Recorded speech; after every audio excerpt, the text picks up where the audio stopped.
గోవిందాయ నమః.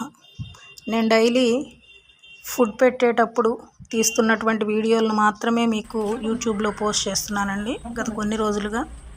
ఈరోజు ఫుడ్ ప్రిపరేషన్ వీడియోని మీ ముందు వరకు తీసుకొని వస్తున్నాను.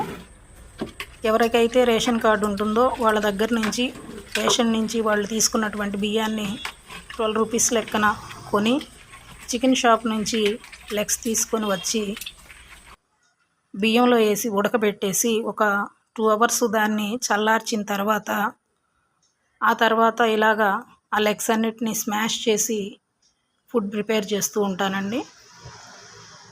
ఇలా ఫుడ్ కలిపేటప్పుడు ఖచ్చితంగా మా అమ్ముల దగ్గరకు వచ్చి ఒకటో రెండో ఇచ్చిందాక పాపం ఊరుకోదు. ఇలా ఫుడ్ అనేది ప్రిపేర్ చేసి వాటికి డైలీ పెట్టడం జరుగుతుంది. ఇది కాస్త హార్డ్ వర్క్